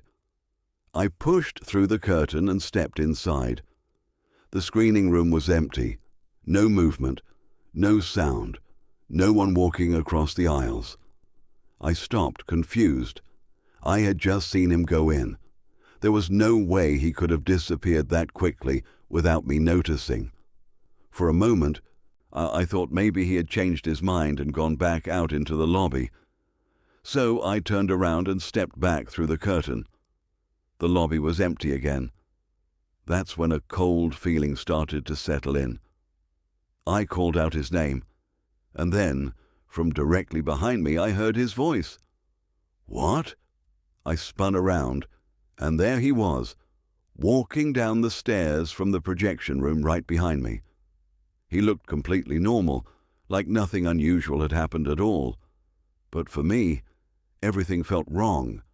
I had just seen someone who looked exactly like him walk into the screening room seconds earlier, and at the same time, something had been running through the lobby, shaking the building and turning off the lights above my head. I tried to explain what I had seen and heard, but even as I said it out loud, it sounded impossible. He hadn't left the projection room. He had been upstairs the whole time. There was no one else in the building. We finished closing up as quickly as possible after that. Every sound felt sharper, every shadow felt heavier, and neither of us wanted to stay any longer than we had to. Even now, I still think about that night, the footsteps, the sudden darkness, and the person I saw who shouldn't have been there at all. Story 11. A few years ago, my girlfriend's grandfather passed away. He had been an old, strong man, a retired trucker who had battled lung and throat cancer for some time. Everyone in the family had loved him, and when he passed on the 10th of the month, It left a quiet emptiness in the house. The family mourned deeply, trying to adjust to the absence of someone who had always been a steady presence in their lives. One of the things everyone remembered about him was his boots. He always wore large steel-toed boots, heavy and loud on hardwood floors. Even years later, the sound of someone walking in heavy boots would remind them instantly of him. It was a small but vivid part of his presence, and in some strange way, it became a symbol of him lingering even after he was gone. About a year after his passing, her younger brother had an experience that shook the family. He woke up in the middle of the night, something tugging at the edges of his awareness, and there, beside his bed, he saw his grandfather. He didn't say much at first, just froze in the dark, staring. The image was brief, but clear enough to make his heart pound. When he finally spoke of it, the rest of the family was alarmed. To see someone in the room who had passed on is terrifying for anyone, and they struggled to explain what had happened. After that, strange things began to happen around the house.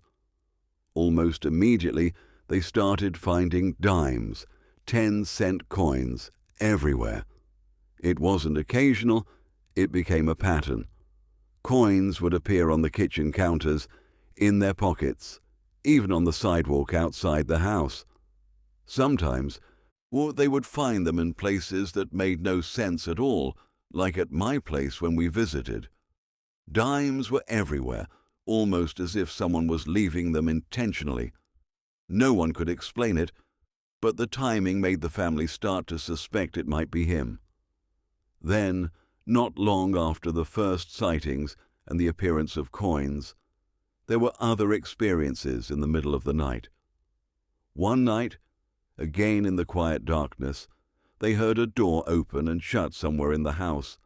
It wasn't the outside door. It was always locked and difficult to close properly. But somewhere inside the living room downstairs, there was movement. Her family slept on the top floor, and when they listened closely, they could hear the unmistakable sound of boots on the hardwood floors. Clunk, clunk, clunk. The heavy, measured steps sounded exactly like the grandfather's steel-toed boots. It was terrifying, the kind of noise that makes your skin crawl, but it was brief and then gone, leaving only the silence and the feeling of someone's presence. Over time, the experiences became a part of life. They didn't happen every night, but every once in a while, there would be a breeze moving through the house when all the windows were tightly closed, or a sudden sound that seemed to echo from nowhere. Although initially these moments were frightening, the family started to interpret them differently. It was almost comforting in a strange way, as if the grandfather had not truly left them. Even though they never saw him in the room again like her brother did that first night, the small signs, the dimes, the sounds of boots, the inexplicable breeze, reminded them that he was still around in some way. It became a silent reassurance, a way of feeling connected to someone they had loved deeply. What had first terrified them gradually became a source of quiet comfort. It was eerie, yes, but it was also familiar, like an old presence that refused to leave entirely. Years have passed since his death, and the family has grown used to these occasional reminders. They have learned to sleep more peacefully, knowing that these little signs might just be him, keeping an eye on them. Even now, the sound of boots on a wooden floor, or the sudden discovery of a dime, can bring both a shiver and a strange warmth, a feeling that he has not truly left them behind. The house feels a little fuller with him still around, a quiet reminder that love and memory can linger in ways that are beyond explanation. Even to this day, my girlfriend sometimes talks about it. She doesn't feel fear anymore when the wind moves through the house on a closed night, or when a coin appears in an unexpected place. Instead, there's a sense of closeness, a gentle acknowledgement that her grandfather is still present in his own quiet, mysterious way. It's one of those rare kinds of haunting that isn't meant to scare you, but to remind you that someone you loved continues to watch over you, leaving small signs of their presence in the everyday world. And in that, the family has found a strange kind of peace, a way to remember him that isn't painful, just quietly remarkable. Story 12. When I was 16, I was staying at my grandparents' new house up near Cincinnati, Ohio. They had just moved in, and I had my own room near the front door. The house was 2 stories, and my grandparents' bedroom was across the open floor from mine. That night, everything seemed normal.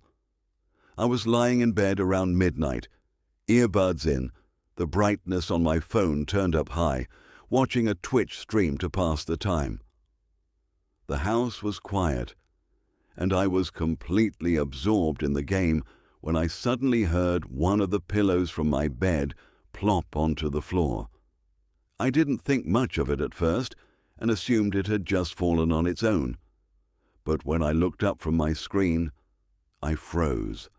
In the dark room, I saw a tall, black figure standing next to my bed. My heart jumped so hard I thought it might stop. I couldn't move, couldn't even scream. The figure stayed there for a moment, and then it spoke. It turned out to be my grandmother. I was relieved but also extremely confused. The whole thing felt bizarre. She looked completely unfamiliar at first. She was wearing some kind of hat, and her clothes seemed strange, almost like she was protecting herself from some kind of danger. I couldn't make out the details because it was pitch black, but her silhouette didn't look normal. Then she started talking about our new neighbors shooting laser beams into the house. She also mentioned a weird noise she had been hearing, something that sounded like those plastic tube toys you swing around to make a loud, whippy sound. I had noticed that noise myself earlier and assumed it was just the air conditioning vents. But she was convinced that aliens or some kind of strange attackers were targeting the house. Throughout all of this, I didn't know what to say. I just kept telling her okay a few times, hoping she would eventually go back to bed. Finally, she left, but the night didn't feel any calmer. For the next hour, I could hear footsteps creaking across the main floor.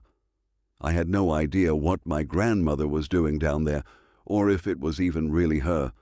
I just lay there, tense, listening to the sounds echo through the quiet house.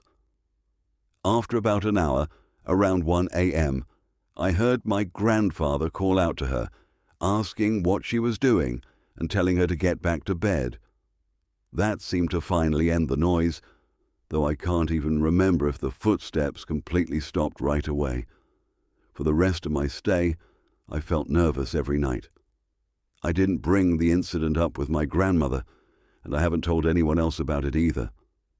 Later on, during the same visit, my grandmother showed me a room in their basement that was full of large monitors and security cameras. They were all pointed at different parts of the house and the perimeter. It became clear why she had been so paranoid that night. She takes her safety very seriously. My grandparents eventually moved into an assisted living facility, and they plan to move into a proper house later this year. I'm sure I'll spend another night there at some point, but I hope it won't be as creepy as that night. That night has stayed with me ever since.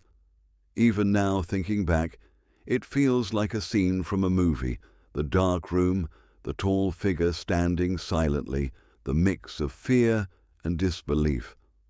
It was strange to see my grandmother, someone I've always known as calm and cheerful, suddenly acting like she was defending the house from an invisible threat.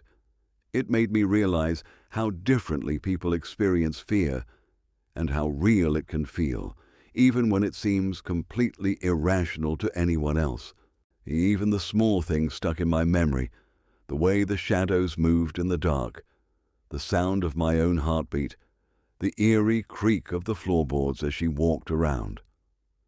For a while, I couldn't shake the feeling that something was off, that maybe there really was something strange happening in that house, even if it was only in her mind. The experience changed the way I looked at her too.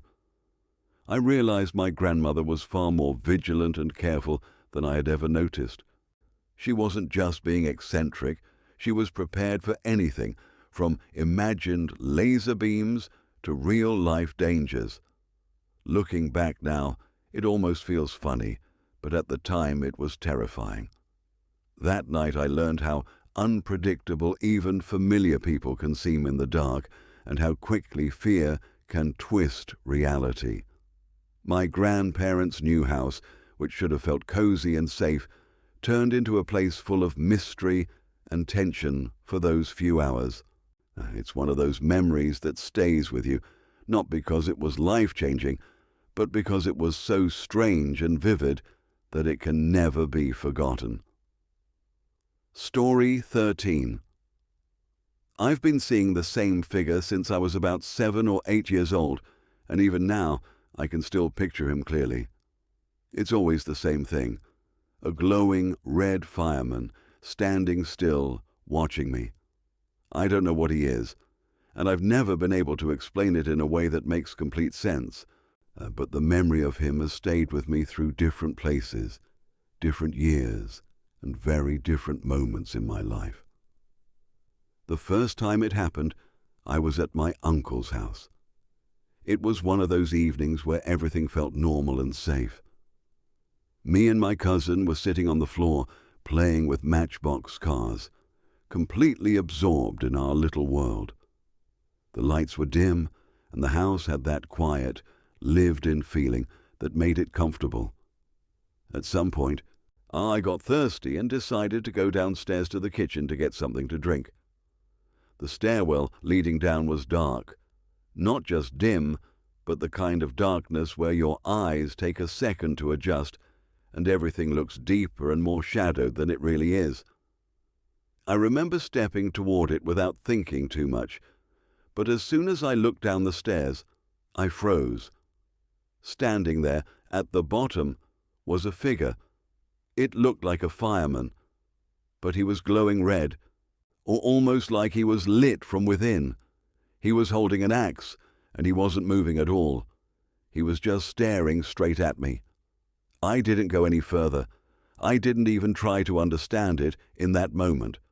I just turned around and rushed back to my cousin, my heart racing, trying to explain what I had just seen. I told him there was something down there, a red fireman with an axe. At first he didn't believe me, but then he looked toward the stairwell too. His reaction changed. He said he saw it as well and told me to come back and look again. I didn't want to. I still don't know if he really saw the same thing or if I scared him enough that his imagination filled in the rest, but that moment stuck with me. It was the first time I had ever seen anything like that. For a while after that, nothing happened. Life went on, and I almost convinced myself that it was just something my mind had made up in the dark. But about 4 years later, I saw him again, and this time it was in a completely different place. I was living in Japan at the time, on a naval base because my dad was in the Navy. By then, I had a bit of a reputation for being a troublemaker, the kind who did things he probably shouldn't, but somehow never got caught. One night, me and my friend Ken decided we were going to sneak into the school library after dark. It wasn't the smartest idea, but at that age, it felt like an adventure. We went to the usual window we used to get in, but this time it was locked. That threw us off a bit, so we decided to walk around instead, heading toward the playground. The area was quiet, with only a few dim lights around, and the air had that still, late-night feeling.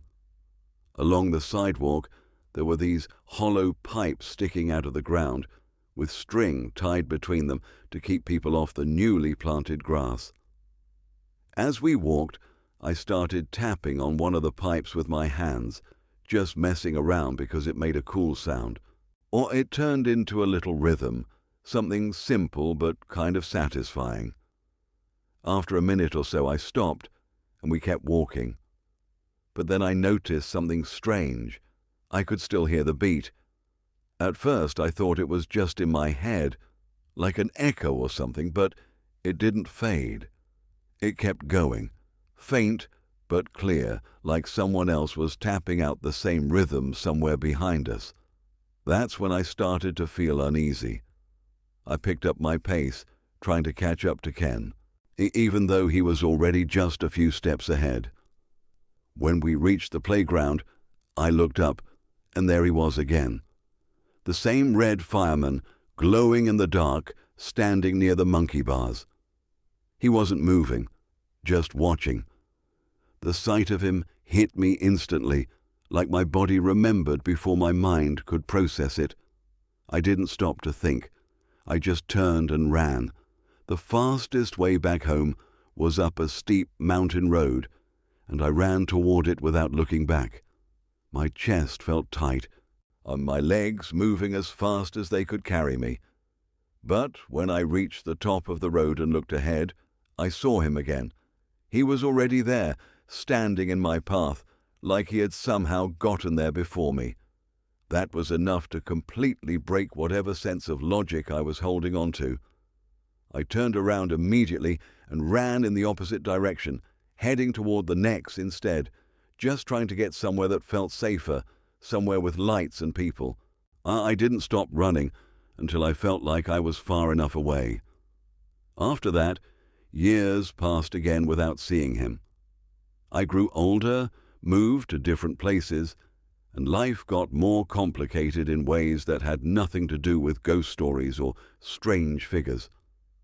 But then came the last time I saw him, and it was during one of the lowest points in my life.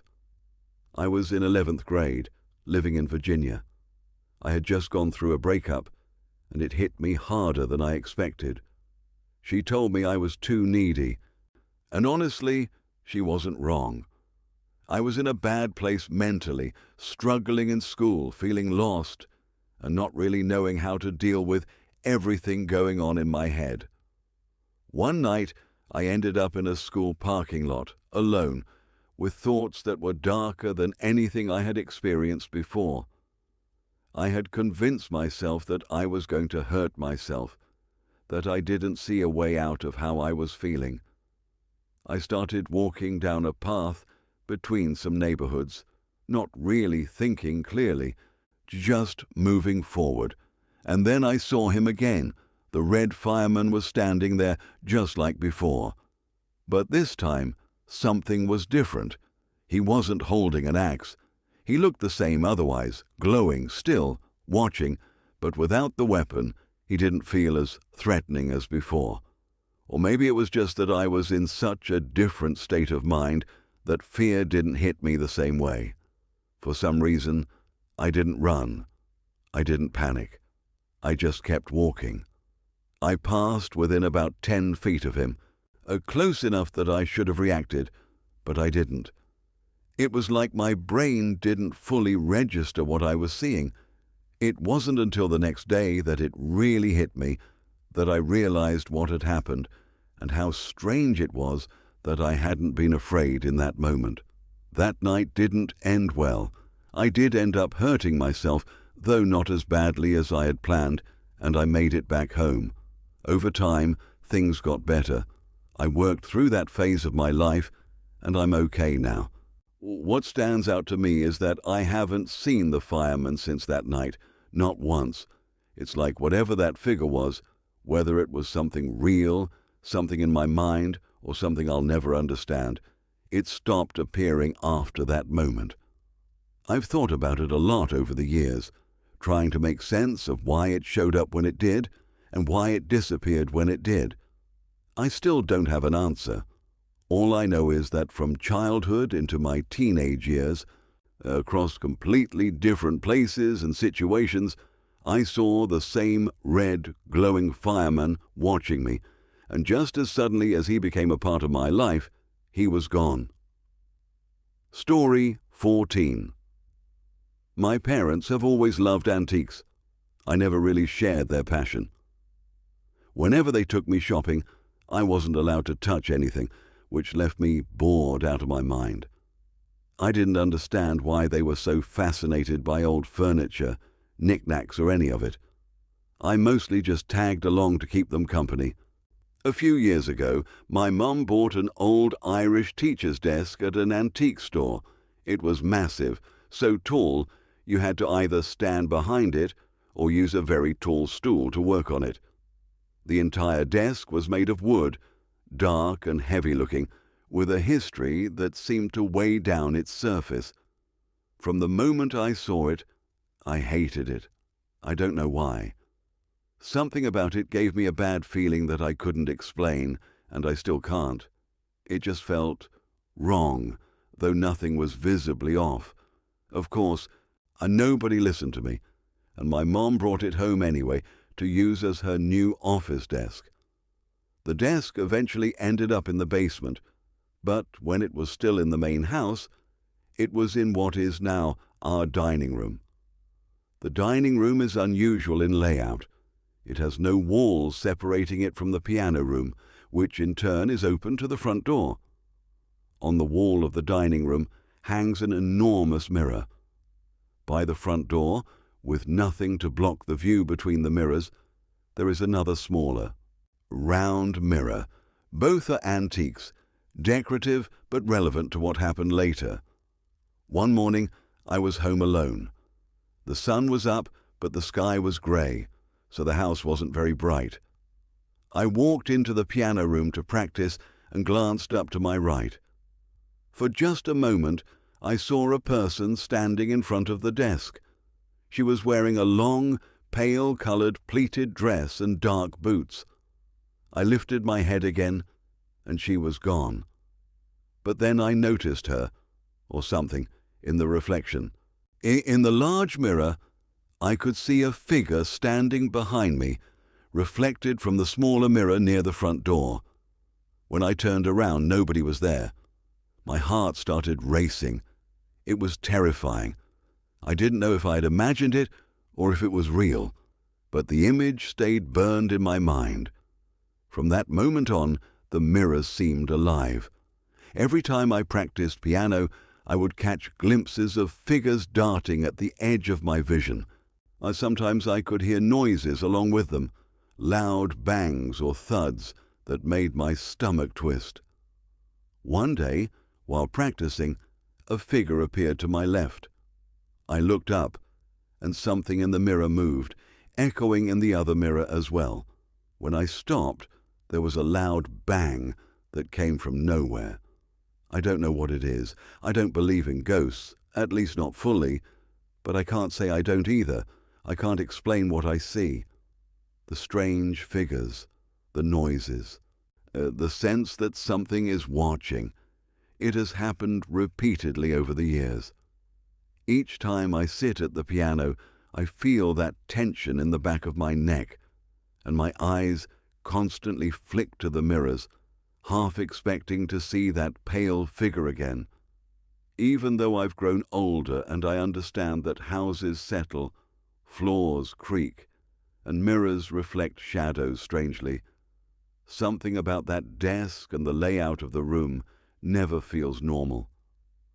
The desk itself doesn't move, and the mirrors don't shift on their own. Yet, in those moments when the house is quiet and I'm alone, the feeling is always there. The impression that something unseen is just beyond my reach, waiting, observing. Sometimes I catch myself glancing at the mirrors before I even think about it, just to reassure myself. And every time I see something I didn't expect, I jump. I keep telling myself it's my imagination, but it never fully convinces me. To this day, even after all these years, the piano room feels like it belongs to someone or something else when I'm alone. The desk, the mirrors, the strange shapes in the reflections, they all seem to tell the same silent story, one I don't fully understand and might never. Story 15. I grew up in a 3-story house in upstate New York. There was a basement, a main floor, and an upstairs where I had my room. Out of all the years I lived there, I've only had one truly creepy, unexplained experience, and it happened when I was around 6 to 8 years old. I can't remember the exact age, but I was definitely in that range. My room was at the very end of a short hallway. When you walked upstairs and turned right, my room was straight ahead. One thing about me back then was that I would never, ever sleep with my head facing the wall. My bed was always positioned against the wall, but my head always faced the door. I can picture it clearly. If someone walked into my room and took about 5 steps northeast, they'd be right at my bed. One night, I decided to do something I had never done before. I thought, what if I sleep with my head facing the wall this time? I figured it would be fine, but as soon as I tried it, it felt strange. I had never slept that way before, and it immediately made me feel uncomfortable, though I didn't know why. I just felt off. I must have fallen asleep at some point, and because I woke up around 6:30 in the morning. The sun was just beginning to rise, and soft light was filtering through the blinds. I felt an odd pressure in my chest, like something was there in the room with me. Slowly, I turned my head, and that's when I saw her, my mom. At first, I thought she was just sleeping next to me, which made no sense because she hadn't been in my room. She was lying on her back, smiling. Her expression seemed normal at first, but when I looked closer, something was very wrong. Her eyes opened, and she looked straight at me without breaking the smile. Her eyes were huge, almost bug-like, and I felt my stomach drop. I didn't say anything. I couldn't. I just closed my eyes and tried to make it go away, praying that when I opened them, she would be gone. 10 seconds later, she was gone. It was literally her face, her body, her expressions, but not her at the same time. Something about it felt off, unexplainable, and completely wrong. I never slept with my head facing the wall again. Every time I think about that morning, it still creeps me out. It was the only time I ever tried sleeping that way, and I'll never forget the way her smile felt, or the way her eyes looked at me. Even now, I can still remember that feeling, that mix of disbelief, fear, and confusion that something so familiar could suddenly feel so wrong. You've just spent hours with real people who swear they lived through this. Now it's your turn. Which story is going to follow you into the dark tonight? Would you tell anyone if it happened to you? Drop your answer and your own story in the comments. And if you want more true horror, like the video and subscribe.